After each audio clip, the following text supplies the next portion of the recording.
How one sniper inched across a field in 4 days to take out a Vietnam general with a single shot.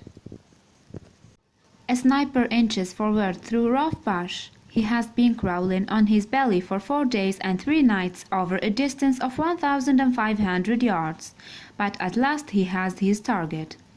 A North Vietnamese Army general in view. Steadying his high-powered rifle, the sniper draws a bead on the man through his telescopic sight. He curls his finger round the weapon's trigger. The general's life hangs by a thread. The sniper who painstakingly dragged himself for almost a mile was Carlos Norman Hathcock II, of the United States Marine Corps. Hathcock was born on May 20, 1942, in Little Rock, Arkansas, and raised 100 miles away in Wayne by his grandmother after his parents split. Guns played an important part in Hathcock's early life. His first one, given to him by his father when he was just 3 years old, was a non-working Second World War Mauser. From the old Mauser, Hathcock graduated to single-shot 22 caliber G.C. Higgins rifle. At the age of just 10, he used the gun to hunt for rabbits and squirrels to help feed his poverty-stricken family. But although skilled with a rifle, Hathcock was apparently no scholar. Indeed, he dropped out of school at the age of just 15 and went to work for a Little Rock construction company.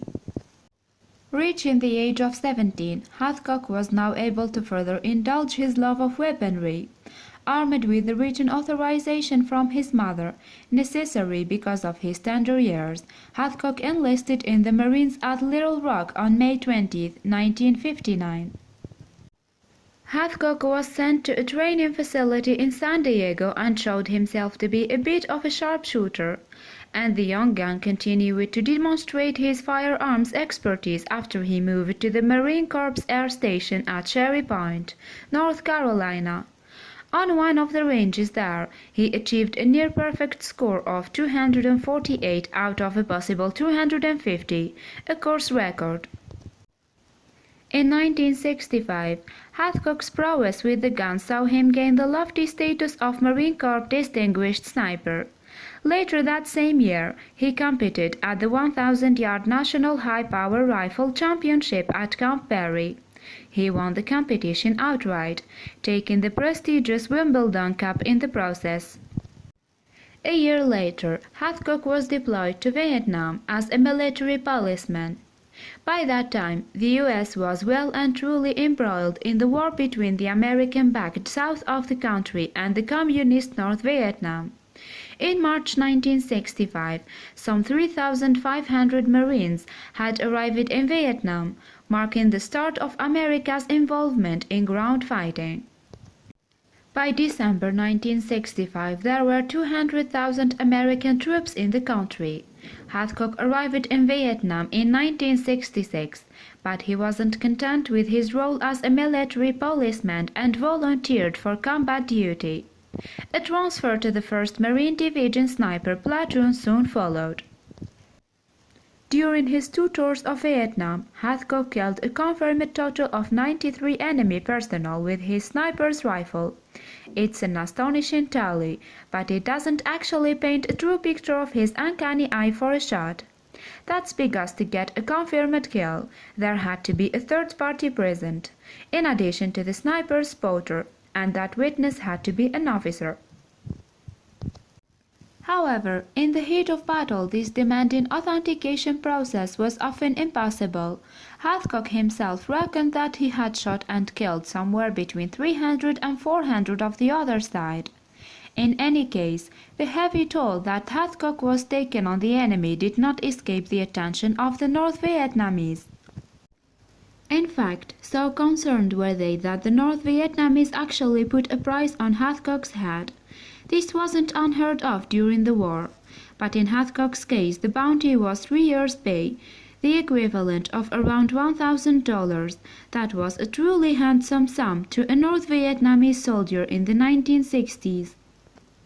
Sometimes Hathcock found himself up against a North Vietnamese sniper who was actively hunting him. One such occasion came near Hathcock's base at Hill 55, near the port city of Da Nang. Accompanied by his spotter John Ronald Burke, Hathcock was tracking a sniper who was probably also looking for him. The sniper had been nicknamed Cobra and had already killed a number of Marines. During the game of cat and mouse, Hathcock caught a glimpse of reflected light, which he figured was likely from the lens of Cobra's telescopic sight. He fired, hitting the enemy sniper. When he went to the body, Hathcock discovered his shot had gone straight through Cobra's scope into his eye, killing him instantly. Thinking about it, Hathcock figured that had to mean that the two adversaries had been aiming at each other. Luckily for him, though, Hathcock had been faster on the trigger. Another notable incident, also near Hill 55, was Hathcock's dispatching of a notorious female Viet Cong sniper. She was known as Apache Woman because of her alleged propensity for torturing U.S. and South Vietnamese troops with a knife before leaving them to bleed to death. Hathcock's buddies were more than glad to hear that this terrifying woman had been terminated. But let's return to the North Vietnamese Army general that Hathcock was stalking at the beginning of our story. Hathcock had been invited to volunteer for a special operation. It was so sensitive that he would not be told exactly what the mission was until after he had agreed to undertake it. Hathcock being Hathcock, he of course agreed to volunteer, and that was how he found himself crawling along the ground for 4 days, deprived of sleep and food but totally focused on his quarry. He later recalled that on one occasion someone had almost stepped on him, and he had also come close to being bitten by a viper. But at last he was within range of the general's compound. Hathcock now waited for his moment, his concentration on the task at hand intense and complete. The general emerged from his hut onto a small veranda. Hathcock now had him in his sights, but then a nade appeared, obscuring the sniper's field of fire. Seconds later, the aide moved and Hathcock squeezed his trigger, shooting the general through the chest. Target dispatched, Hathcock made good his escape to a rendezvous with the helicopter that flew him to safety. After the rigors of this highly risky mission, Hathcock then returned stateside. However, it wasn't long before he was back in Vietnam. He arrived again in the war-torn country in 1969 for a second tour of duty. This time he took command position, leading a sniper platoon. Hathcock's time in Vietnam ended dramatically when the armored personnel carrier he was traveling in was blown up by a mine. He suffered severe burns to 40% of his body but still managed to rescue several of his comrades from the blazing wreckage. However, his injuries put paid to his days as a sniper, though not to the art itself. Instead, he dedicated himself to training the next generation of sharpshooters. Tragically, though, in 1975 his health began to go downhill and it was revealed he had multiple sclerosis. The true American hero died in 1999. As an epitaph for the man, it's worth hearing what he had to say about his lethal trade. His words were quoted in a 1996 book, The One-Round War, USMC Scout Snipers in Vietnam by Peter R. Senich. I like shooting, and I love hunting, Hathcock said, but I never did enjoy killing anybody. It's my job. If I don't get those bastards, then they are gonna kill a lot of these kids dressed up like Marines. That's the way I look at it.